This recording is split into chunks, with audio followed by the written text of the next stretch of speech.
네, 찬양대의 특별한 찬양 감사를 드립니다. 네, 이거 계속 연이어 설려고 하니까 참 부담이 크네요. 네.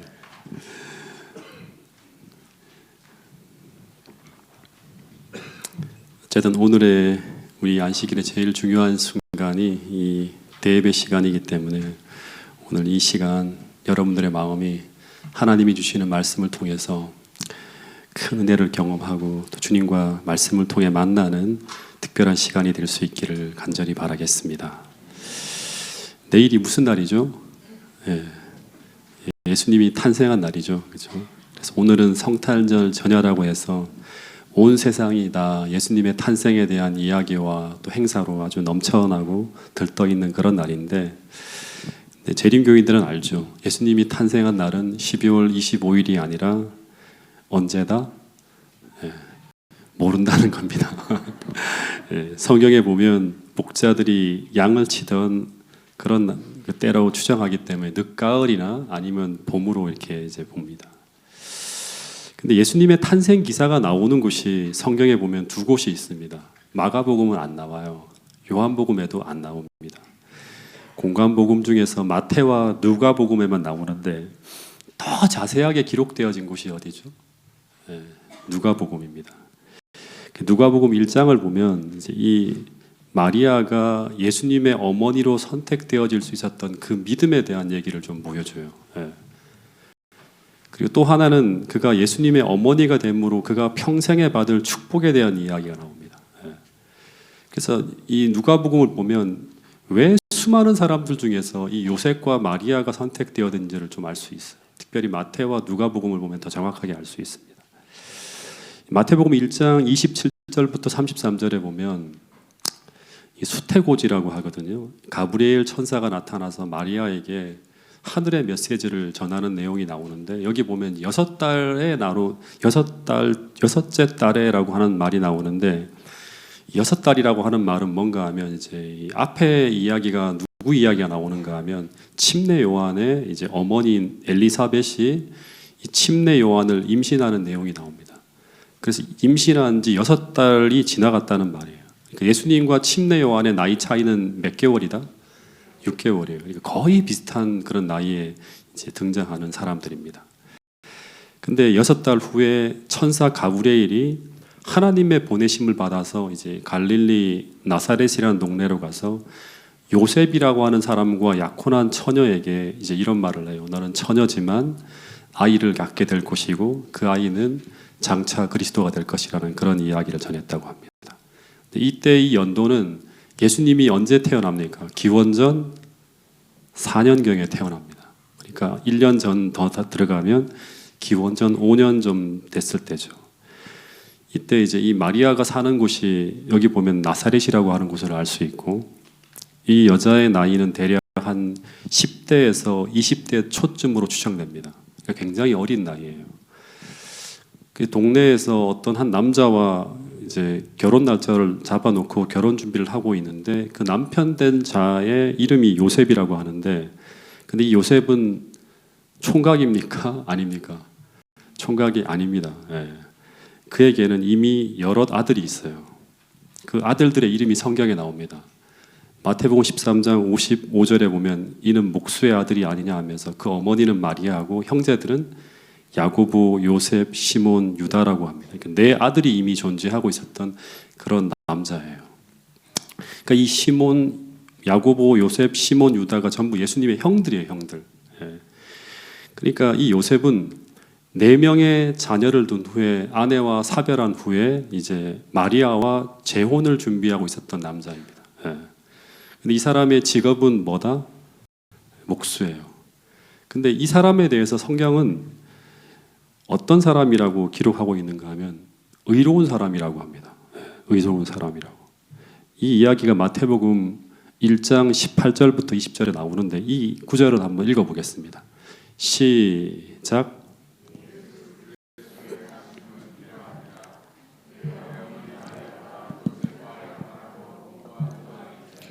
성령으로 잉태된 것이 나타났더니 그의 남편 요셉은 의로운 사람이라 그를 드러내지 아니하고 가만히 끊고자 하여 이 일을 생각할 때에 주의 사자가 현몽하여 이르되 다윗의 자손 요셉아 내 아내 마리아 데려오기를 무서워하지 말라.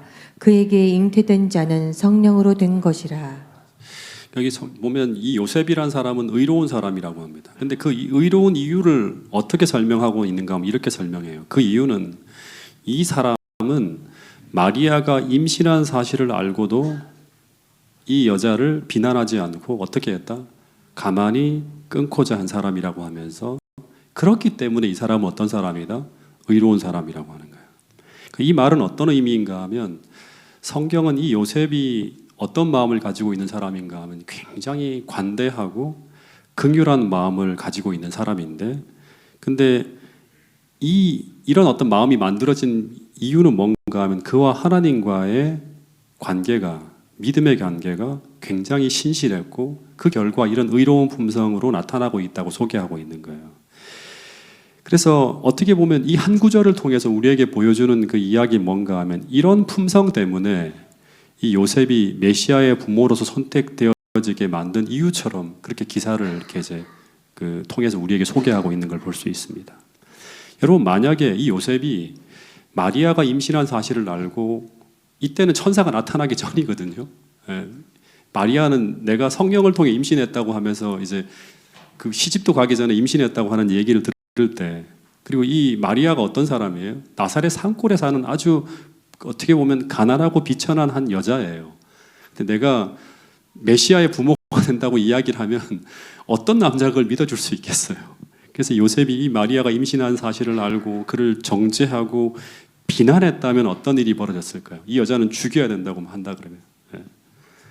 이 마리아는 어떤 사람인가 하면 정말 믿음의 사람이고 훌륭한 여인입니다.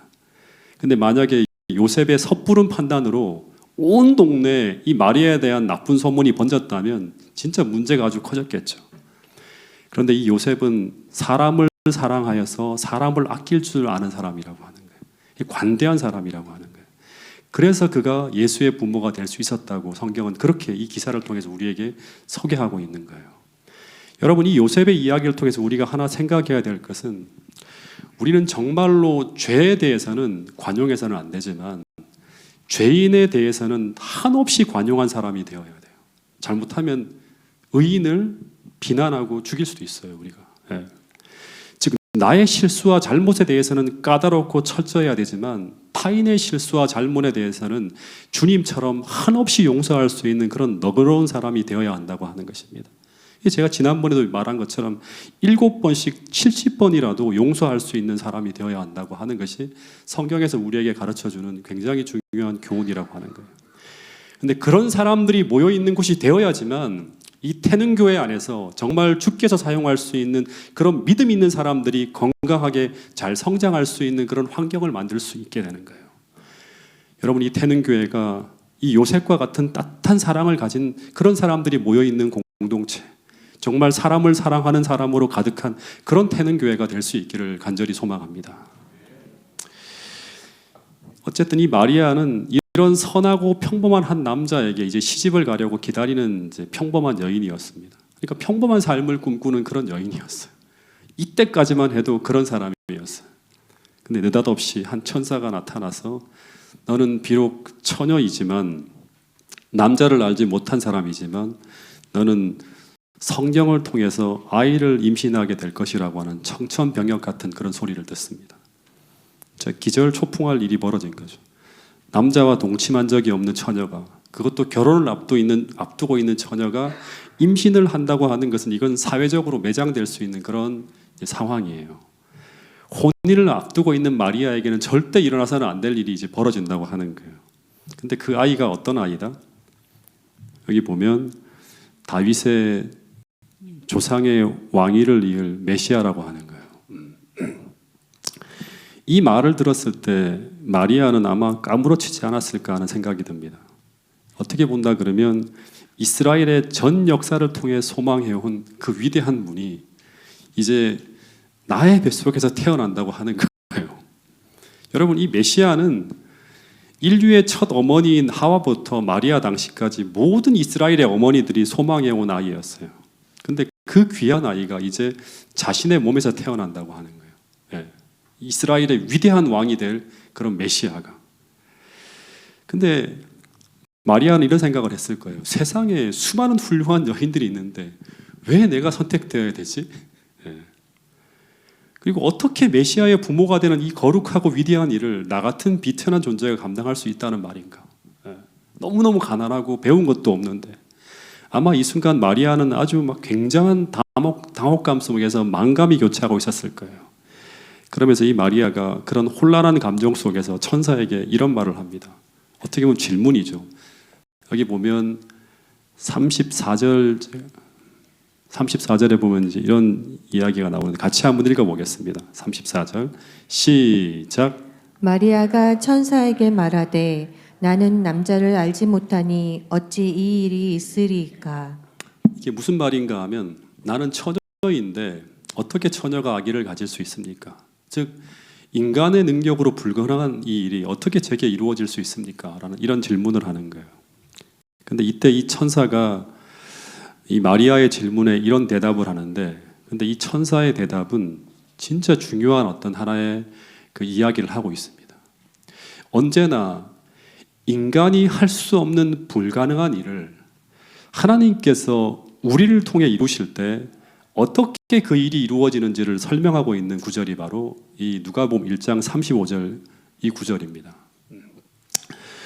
그 35절부터 37절까지 말씀인데 이 구절을 먼저 한번 같이 읽어보겠습니다. 시작. 천사가 대답하여 이르되 성령이 내게 임하시고 지극히 높으신 이의 능력이 너를 덮으시리니 이러므로 나실 바 거룩한 이의 하나님의 아들이라 일컬어지리라. 예, 여기 보면 천사가 대답하여 이르되 성령이 내게 임하시고 두 번째 지극히 높으신 이의 능력이 너를 덮으시리니 이러므로 나실 바 거룩한 이는 하나님의 아들이라 일컬어지리라 합니다. 성령이 임할 때 그때 어떤 일이 벌어지는가 하면 지극히 높으신 이의 능력이 우리를 덮게 돼요. 예. 그러면 어떤 일이 벌어지는가? 인간이 할 수 없는 불가능한 일이 우리를 통해 이루어진다고 하는 거예요. 즉 하나님의 약속이 성취되어지는 놀라운 일이 벌어진다고 하는 것입니다. 근데 이 말씀은 또한 이제 다음에 이제 마리아가 하는 이야기를 통해 보면 마리아에게 이런 동의를 구하고 있는 이야기예요. 다시 말하면 이 말씀은 천사가 지금 마리아에게 이런 말을 하는 거예요.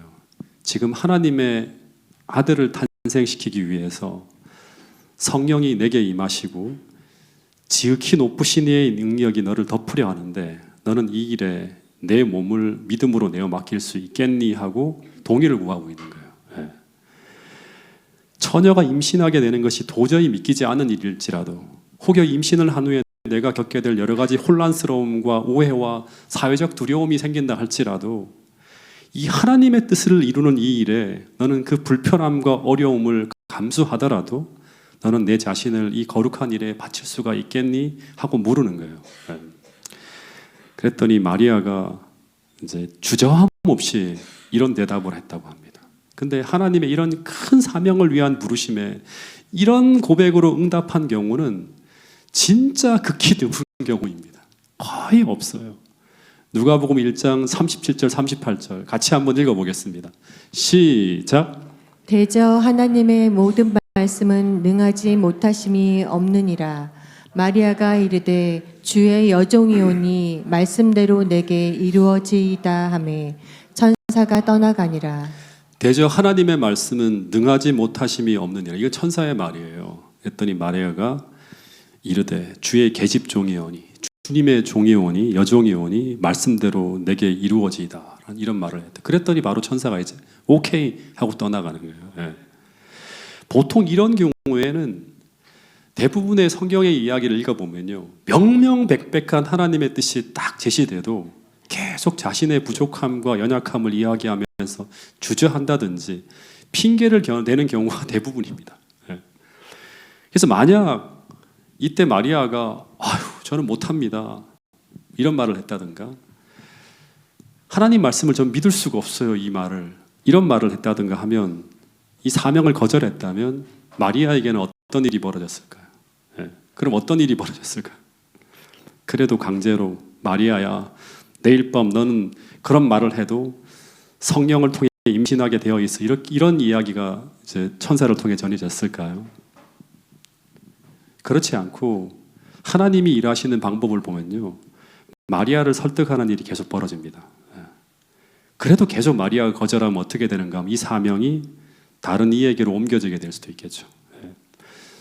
성경을 보면 하나님은 언제나 우리에게 어떤 일을 맡기실 때 절대로 강제로 어떤 일을 맡기시지 않습니다.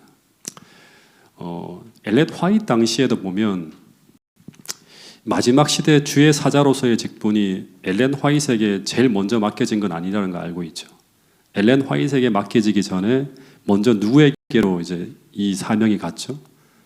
헤이즌 포스라든가 윌리엄 포이라고 하는 사람에게 먼저 제안을 했는데 이 두 사람이 전부 다 그 사명을 거절했을 때 그 사명이 세 번째로 간 사람이 누군가 하면 엘렌 화이트라고 하는 사람이에요. 그 엘렌 화이트 자서전을 보면 엘렌 화이트도 계속 주저합니다. 그래서 설득하는 과정이 계속 벌어져요. 그러다 마침내 동의했을 때 하나님이 그를 주의 사자로 사용하는 일이 벌어졌다고 하는 것입니다. 마찬가지로 마리아에게 제안한 이 메시아의 부모로서의 사명을 이 마리아가 거절했다면 그 사명은 다른 여인에게로 갔을 것입니다. 모세 같은 경우도 마찬가지예요. 처음 하나님이 그를 불렀을 때 뭐라고 하는가 하면 주님 저는 목동이지 않습니까? 또 나이가 너무 많아요 하면서 할 만한 자를 불러쓰세요 하면서 주저하는 모습이 나타납니다. 그때 하나님이 어떻게 하는가 하면 그를 강제로 쓰지 않고 그를 설득하기 위해서 장시간 이야기를 해요. 계속 이게 출애굽기 3장 4장까지 쭉 나오는 이야기예요. 천지를 창조하신 분이 이제 이런 계획을 가지고 너를 쓰시겠다고 하시는데 모세가 뭐라고 하는가 하면 끝없이 하는 이야기가 뭔가 하면 제 상식으로는 나의 상식으로는 그것이 불가능하다고 하는 거예요. 나 같은 사람을 통해서 어떻게 그런 일을 할 수 있습니까? 라는 그런 질문을 계속해요. 그래서 이런 이야기를 통해서 우리가 하나 생각하게 되는 것은 무엇인가 하면 우리는 대부분 그리스도인이라고 하면서도 상식으로 살지 믿음으로 살지 않는다고 하는 말이에요. 그래서 하나님의 계획이 나에게 나타날 때 우리는 믿음으로 반응해서 우리의 삶을 헌신하기보다는 대부분 주저하거나 그 계획에서 돌아서는 경우들이 대부분이라고 하는 거예요. 근데 문제는 이렇게 되면 하나님의 사업은 어떻게 되는가 하면 그곳에서 멈추어지기도 합니다. 왜냐하면 하나님의 사업은 언제나 누구를 통해서 시작되어지는가 하면 하나님의 계획 앞에 헌신할 수 있는 산 믿음을 가진 사람들을 통해서만이 하나님의 계획이 이루어지고 나간다고 하는 것이 성경을 통해 보여주는 하나님이 일하시는 방법이라고 하는 거예요. 그래서 하나님의 백성들이 이 하나님의 계획에 믿음으로 반응해서 헌신하지 아니하면 하나님의 계획은 지체되고 때로는 그 믿음이 나타날 때까지 유보되어져서 그 하나님의 역사가 큰 혼란에 빠지기도 한다고 하는 것이 성경의 역사를 통해서 보여주는 중요한 교훈 중에 하나입니다. 이 사람이 누구인가 하면 윌리엄 밀러라고 하는 사람이에요. 이 윌리엄 밀러가 1831년에 재림 기별을 전하게 되는데 근데 이 1831년에 이 기별이 전해지기 훨씬 전인 1818년에 이미 이 사람은 2300주야의 예언이 1843년쯤에 끝난다고 하는 것을 성경을 통해 깨닫게 됩니다. 근데 이 사람이 그 기별을 전하게 되는 시점은 1831년부터 전하게 돼요. 그러니까 13년 동안이나 이 기별을 전하지 않고 침묵하며 살아갑니다. 근데 왜 이 사람이 13년 동안이나 이 기별을 전하지 못했을까요? 13년 동안 지체하게 되는 것은 이게 하나님의 뜻이 아니라 물론 하나님의 다른 뜻도 있을지 모르겠지만 이 윌리엄 밀러의 자서전을 읽어보면 하나님은 이미 오래전부터 밀러에게 이 기별을 이전부터 전하라고 계속 호소했어요. 이전부터 전하라고. 심지어 1826년 11월 4일에는 이제 밀러의 자서전을 보면 밀러의 꿈속에 나타나서 이 깨달은 기별을 속히 세상에 전하라고 지시하기도 합니다. 그래서 하나님이 진짜 원하신 것은 1831년부터 재림운동이 일어나기를 바라신 것이 아니라 이전부터 하나님은 밀러의 순종을 계속 기다리고 있었다고 하는 거예요. 근데 이 밀러는 이 하나님의 계획에 순종하지 못하고 장작 13년 동안이나 지체하고 있었다고 하는 거예요. 심지어 이 사람은 계속 압박이 더 이제 막 자기의 마음을 막 이렇게 이제 압박해 보자. 이 압박을 견디지 못하고 이 기별을 자신을 대신해 전해줄 목사를 찾아가서 이야기합니다. 나를 대신해서 이걸 좀 전해달라고 하면서. 근데 이 목사들이 전부 다 하나같이 이 밀러가 전해준 이 기별에 관심을 갖지 않습니다. 그런데 그럼에도 불구하고 이 밀러는 13년이나 주저하며 침묵하며 보내고 있었다고 하는데 그 이유가 무엇 때문인가 하면 첫 번째는 자신이 목사가 아니라 너무나 평범한 일개 농부라는 사실이에요. 다시 말해서 이 윌리엄 밀러에게 상식은 뭔가 하면 복음을 전하는 자는 목사여야 된다고 하는 이 상식이 이 윌리엄 밀러의 기별을 전하는 발목을 잡고 있었다고 하는 거예요. 두 번째는 물어볼게요. 이 윌리엄 밀러가 설교를 잘하는 사람이었을까요? 설교를 잘 못하는 사람이었을까요? 네. 미국 전역을 재림운동으로 일깨웠던 굉장히 뛰어난 어떤 그런 이제 사람 중에 한 사람인데 이 윌리엄 밀러는 성격이 되게 조용한 성격이에요. 그리고 설교적 달란트가 없는 사람이었기 때문에 이 사람은 이 기별을 세상에 전하는 하나님의 도구가 될 수 없었다고 스스로 생각을 했다고 합니다. 실제로 윌리엄 밀러가 이제 재림운동 당시에 그 사람이 설교하는 집회에서 엘렌 화이트이 참석해서 적은 글들을 보더라도 어떤 이야기가 나오는가 하면 거기에는 열광적인 기쁨이나 청중을 압도하는 그런 분위기가 아니라 조용하게 예언을 풀어가는 방식으로 설교하는 사람이 누구였는가 하면 윌리엄 밀러였다고 합니다. 그러니까 오늘날 이 사람이 그렇게 설교를 하면 다 잘 수도 있어요. 되게 조용한 성격이에요. 수줍음이 많고. 그래서 이 밀러는 설교를 참 잘하는 사람이 아니었다고 합니다. 설교에 달란트가 없는 거예요. 그래서 자기의 생각에는 이런 기별은 설교에 달란트가 있는 사람이 전해야 되지 나 같은 사람이 전해서는 안 된다고 하는 것이 그의 상식이었고 그것 때문에 주저했다고 하는 거예요. 예. 그런데 하나님은 당시 미국 전역의 모든 사람들 중에서 이 기별을 전할 가장 적합한 사람으로 누구를 선택했는가 하면 윌리엄 밀러를 선택하신 후에 계속 밀러의 믿음이 하나님의 뜻에 반응할 만큼 자라나기를 기다렸다고 하는 것입니다. 왜냐하면 하나님에게는 어떻게 보면 당시 밀러 외에 다른 대안이 없었기 때문이라고 하는 것입니다. 그러다가 밀러가 드디어 이 하나님의 압박에 견디지 못하고 굴복해서 공적으로 활동을 시작했을 때 어떤 일이 벌어지는가 하면 그동안 그가 가지고 있었던 모든 상식은 다 깨어지는 거예요. 도무지 상상할 수 없는 일, 도무지 그렇게 되리라고는 꿈조차 꿀 수 없었던 어마어마한 결과들이 펼쳐집니다. 당시에 수많은 뛰어난 위대한 믿음의 인물들이 전부 농부였던 밀러의 참모들이 되어서 밀러를 돕게 되면서 밀러의 기별은 미국 전역을 강타하면서 대신앙의 부흥의 역사를 펼쳐지는 것이 바로 이제 우리가 알고 있는 재림운동 당시에 벌어졌던 이야기라고 하는 것입니다. 이 농부 출신에다가 나이도 많은 너무나 별 볼 일 없는 한 성경 연구자를 통해서 미국 전역을 깨우는 일을 하나님은 해내셨다고 하는 것입니다. 여러분, 그래서 우리가 여기서 하나 간과해서는 안 될 정말 중요한 이야기는 무엇인가 하면 하나님은 윌리엄 밀러가 이런 산 믿음을 가지고 일어나기까지 하나님은 기다렸다고 하는 거예요. 13년이라고 하는 시간을 기다렸다고 하는 것입니다.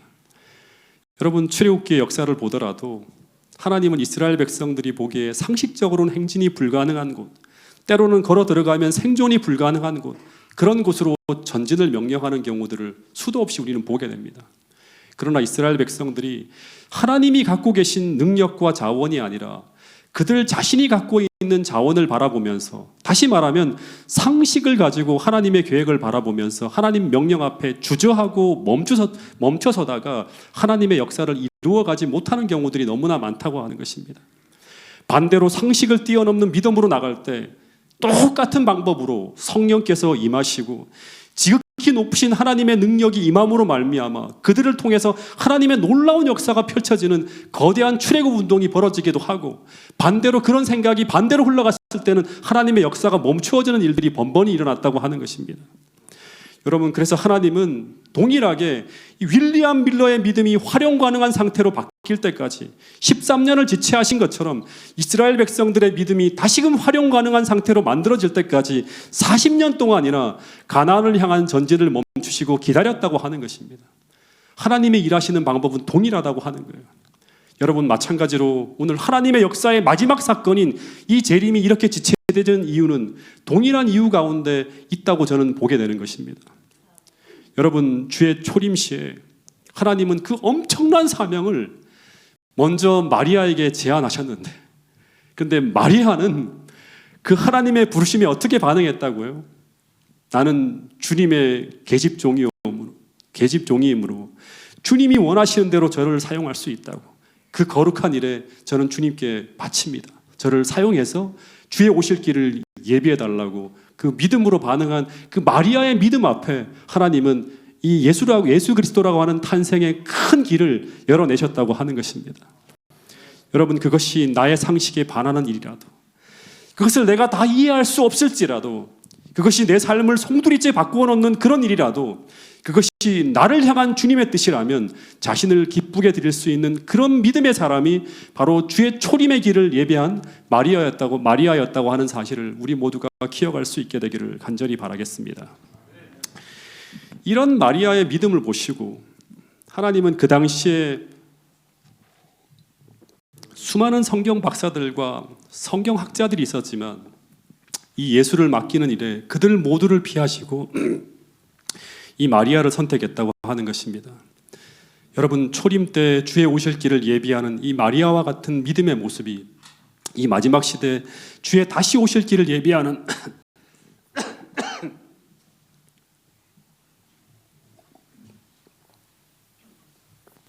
죄송합니다. 오늘 우리들의 신앙의 모습이 되어야 한다고 하는 사실을 우리 모두가 잊지 않게 되기를 간절히 바라겠습니다.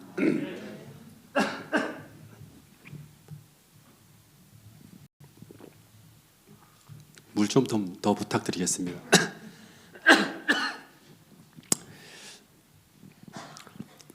어쨌든 다시 돌아가서 이 수태고지를 받은 후에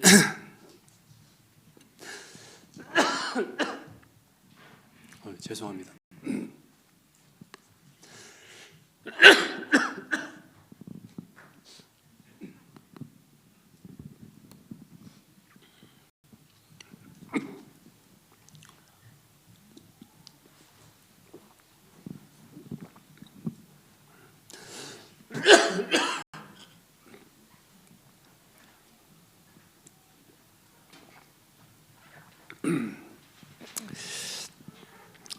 이 수태고지를 받은 후에 이제 마리아가 떨리는 마음으로 기다리고 있었는데 얼마 지나지 않아서 생리가 끊어지고 막 입덧을 하면서 임신을 했다고 하는 사실을 알게 됩니다.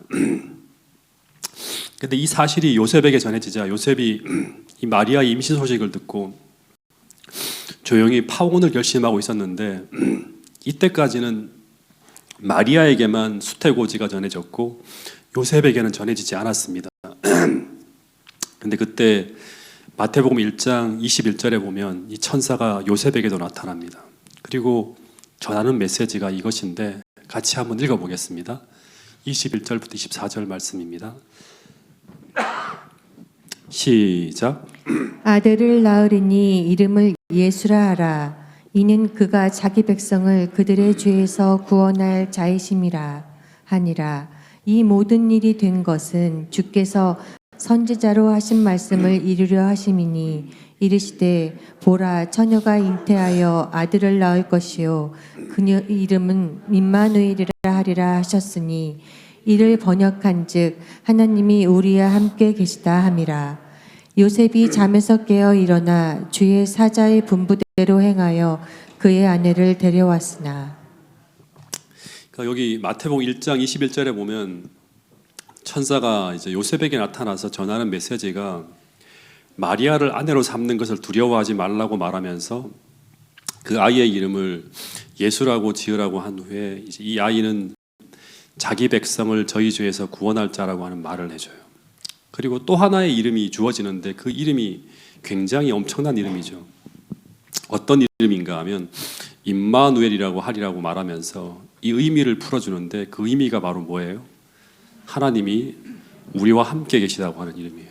다시 말하면 이 땅에 인간으로 오시는 분이 바로 누구인가 하면 하나님인데 그 아이를 너가 이제 잉태하게 될 거라고 하는 거예요. 다시 말하면 인간으로 오신 하나님이 이 초라한 부부의 가정에서 그들의 아들로 태어나 살아가게 된다고 하는 이 사실은 엄청난 사실이에요. 그러니까 요셉이 아마 엄청난 충격을 받았을 거예요.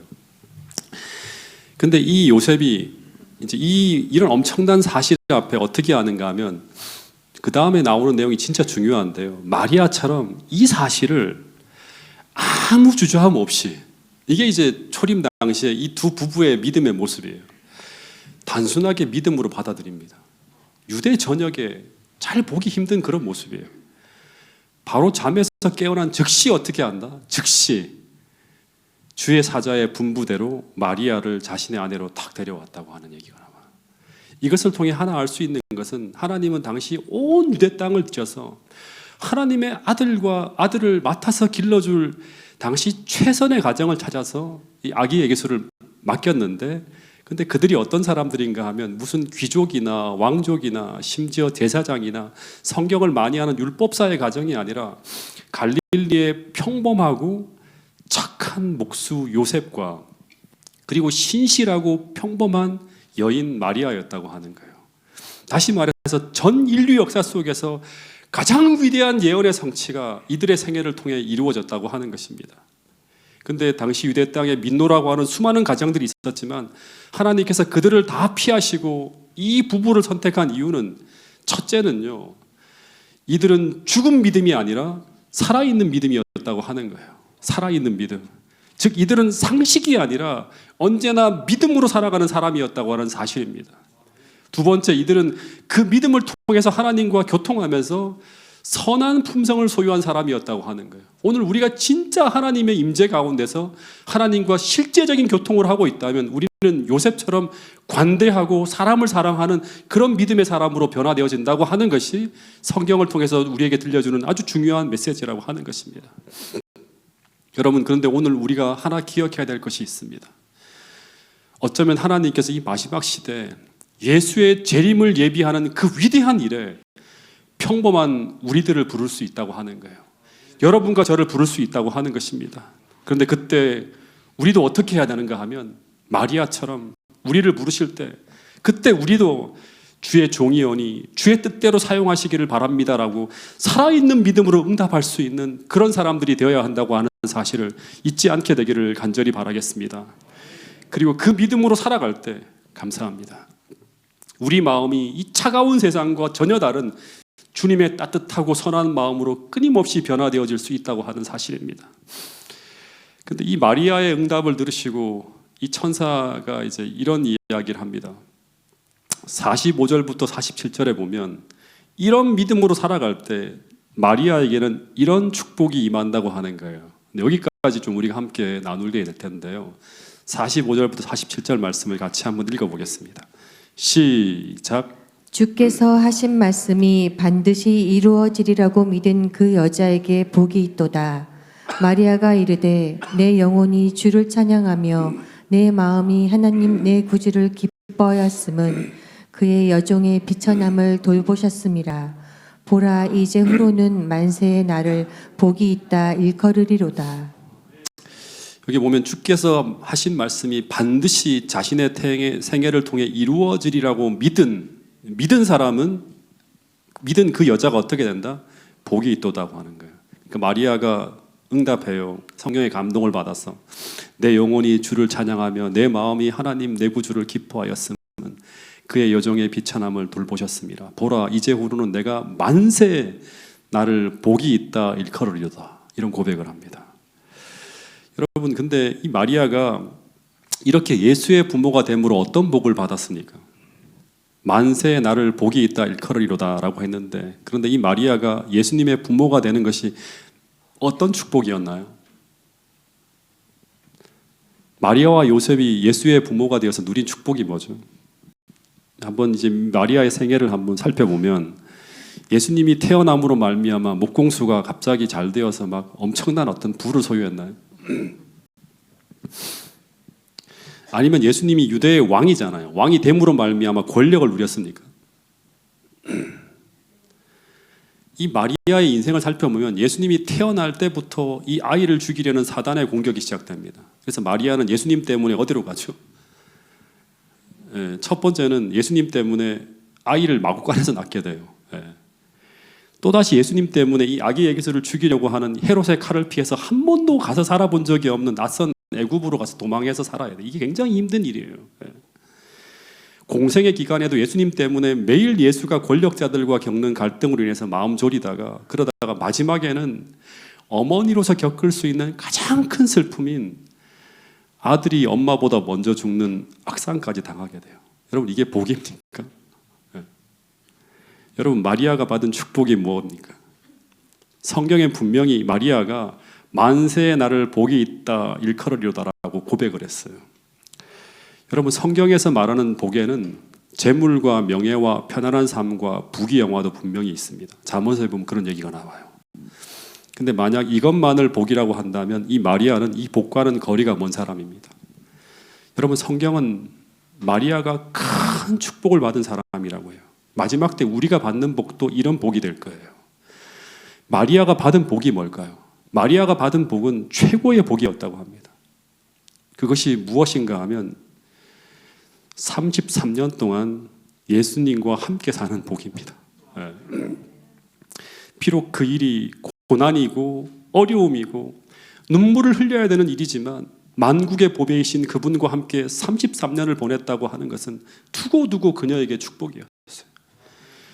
그는 그분을 가까이 모시면서 영생이 무엇인지, 진리가 무엇인지, 인간이 가야 될 길이 무엇인지, 하나님의 품성이 얼마나 아름다운지 그 복의 근원을 가장 가까이에서 보고 느끼고 경험하는 축복을 받은 사람이 바로 누구인가 하면 마리아라고 하는 사실입니다. 그것이 바로 예수의 어머니로서 누린 축복이었습니다. 여러분 한쪽 길에는 권력과 명예와 부귀가 있는 복이 있고 그 반대에는 마리아처럼 고난 속에 사는 길이지만 그러나 그 길에는 예수님이 함께하는 길이라고 한다면 여러분들 주저함 없이 마리아가 선택한 이 길을 선택할 수 있게 되기를 간절히 바라겠습니다. 태능교회 모든 성도님들은 꼭 그 길이 비록 마리아처럼 고난 속에 사는 길이라 하더라도 비록 그분을 모시고 사는 그 길이 사단의 공격이 몰려오는 험하고 힘든 길이라 할지라도 때론 마리아처럼 눈물을 흘려야 되는 길이라 할지라도 우리 태능교회 모든 성도들은 믿음으로 그 복을 선택하고 그 복을 받으며 살게 되기를 간절히 바라겠습니다. 이 복을 받으면 우리는 세상 부귀영화를 나는 원치 않고 오직 그분이 계신 하늘 가기만을 원하게 된다고 성경은 분명히 이야기하고 있습니다. 그래서 아브라함이라고 하는 믿음의 사람은 그 풍요로운 갈대아 우르를 떠나서 하나님이 지시하는 땅인 그 가나안으로 갈 수 있었다고 하는 것입니다. 여러분 그곳에서 아브라함은 그가 이전에 살던 그 갈대아 우르 땅보다 물질적으로나 환경적으로나 더 나을 것이 없고 심지어 극심한 기근이 몰려오고 닥쳐오는 그런 험한 일을 당했지만 그러나 그는 끝내 갈대아 우르로 돌아가지 않았다고 합니다. 왜 그랬을까요? 그 이유는 단 하나라고 합니다. 그것은 바로 그곳이 하나님이 계신 곳이었기 때문이라고 합니다. 부조와 선지자에 보면 이런 기록이 있어요. 이 말씀도 같이 한번 읽어보겠습니다. 시작. 그러나 그는 부르심에 순종하기를 주저하지 않았다. 그는 약속의 땅에 관하여 묻지 않았다. 곧 토지가 비옥하고 기후가 건강에 적합한지 그리고 그 지방은 유쾌한 환경을 제공하며 재물을 쌓을 기회를 줄 것인지 묻지 않았다. 하나님께서 말씀하셨으므로 그분의 종은 순종해야 하였다. 그에게 있어서 이 세상에서 가장 행복한 곳은 하나님께서 그로 있기를 원하시는 곳이었다. 그에게 있어서 세상에서 가장 행복한 곳은 하나님께서 그로 있기를 원하는 곳이었다. 다른 건 묻지 않아요. 다른 건 중요하지 않아요. 오직 하나 묻는 것. 그곳에 하나님이 함께 계십니까? 그러면 오케이. 그곳은 제가 가장 행복한 곳입니다. 가겠습니다. 심지어 그곳이 죽음의 길이라 할지라도 저는 가겠습니다라고 말하는 사람이 바로 아브라함의 믿음을 가진 사람이었어요. 여러분 제 서고에는 이용규 선교사라는 분이 쓴 책이 다 꽂혀 있습니다. 내려놓음, 더 내려놓음, 그리고 마지막 세 번째 책이 같이 걷기라고 하는 책이 있는데 다 참 좋은 책이고 제가 자주 읽곤 하는 책이에요. 제가 마음이 좀 이렇게 허전할 때마다 특별히 한국 개신교에서는요, 이 사람이 쓴 책 중에서 내려놓음이라고 하는 책을 한국 기독교사에서 가장 큰 영향을 끼친 책 중에 하나라고 말하는 분까지 있을 정도로 이 책은 명저라고 합니다. 이 사람이 어떤 사람인가 하면 서울대 사학과를 졸업한 후에 미국 하버드대에서 어렵게 공부해서 동북아시아 역사를 연구해서 박사 과정까지 마친 사람이에요. 그래서 이 사람은 부귀와 철새를 그냥 거머쥘 수 있는 길이 탁 열린 거예요. 근데 그가 그렇게 어렵게 얻은 모든 기회를 다 내려놓고 그냥 일반적인 세상 사람들이 가는 길도 아닌 아무도 알아주지 않는 가장 험한 땅 몽골의 선교사로 가족과 함께 떠납니다. 당시 이 사람에게는 아내와 두 아이까지 있는 가장이었어요. 그냥 대학교로서 평범하게 살면서 단기 선교를 한 번씩 다녀와도 되는데, 근데 그렇게 해도 훌륭한 일이라고 할 텐데, 근데 그가 가지고 있는 그 훌륭한 프로필을 가지고 그냥 한국에서 미국에서도 마찬가지죠. 그냥 그리스도인으로서 선한 영향력을 끼치며 그냥 편안하게 살면서 예수님을 증거해도 되는데, 근데 왜 그 편하고 쉬운 길을 다 포기하고 가족들까지 고생을 시켜가면서 그 험한 길을 걸어가려 했을까? 그 이유를 그는 이렇게 적어놓고 있어요. 이게 저는 부조화 선지자에 나온 아브라함에 대한 이야기와 똑같은 거예요. 나는 다시 확인할 수 있었다. 내가 아버지와 함께 있을 때 가장 행복하다는 것을 확인했대요. 아버지와 함께 있을 때 가장 행복하다는 걸 확인할 수 있었다. 환경은 그다지 문제가 되지 않는다. 내가 하나님을 소유하면 모든 것을 가진 것이다. 가장 중요한 것은 내가 어느 곳에 있는가가 아니라 그곳에 하나님이 있는가, 이걸 묻는 거예요. 그곳에 하나님이 함께 하시는가, 나와 함께 하시는가, 이 질문을 가지고 살았다고 하는 거예요. 여러분, 참 믿음을 가진 사람들은 거의 같은 고백을 하고 있습니다. 여러분, 복이라고 하는 것이 무엇일까요? 여러분, 마리아가 받은 축복은 바로 이것이었습니다. 여러분들도 하나님과 함께 있는 것이 정말 행복한가요? 여러분들도 이 복을 받고 있습니까?